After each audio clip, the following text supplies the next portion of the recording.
Hello mga beshi ko, sa mga hindi pa nakakaalam kung paano gumawa o paano gawin ang auto caption, panoorin mo lang itong video na to hanggang dulo. Tapos pindutin nyo lang yung CapCut.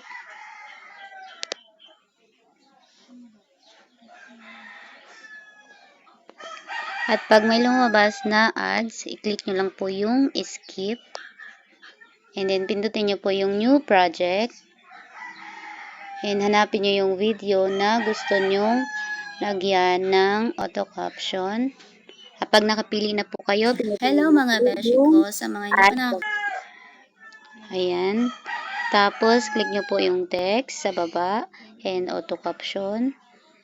May makikita po kayo na language sa taas. Yung sa right side po na nakalagay is Malay. Dapat po nakaset siya sa Malay language kasi yan po yung available na language para sa Filipino language.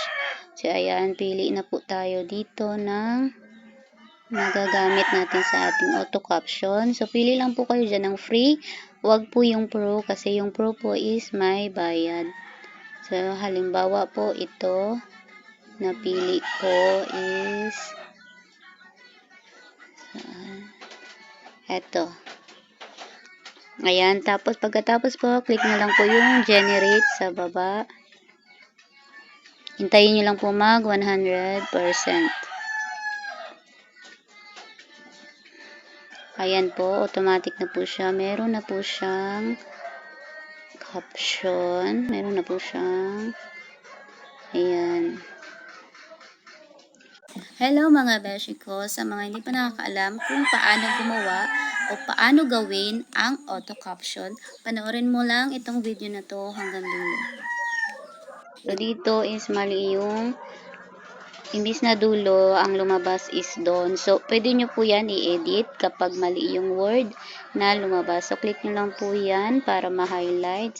And then click nyo po sa baba yung auto edit caption. So ayan. Pwede nyo na po yan i-edit.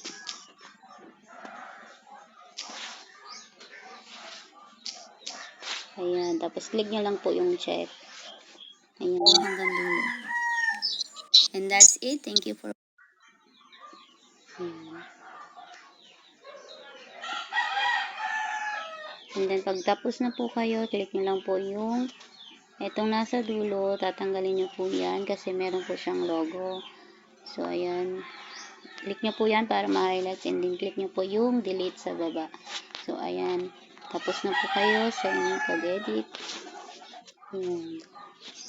Sana ay nakatulong po. At pagkatapos po is click nyo lang po yung export sa taas and then And that's it. Thank you for watching.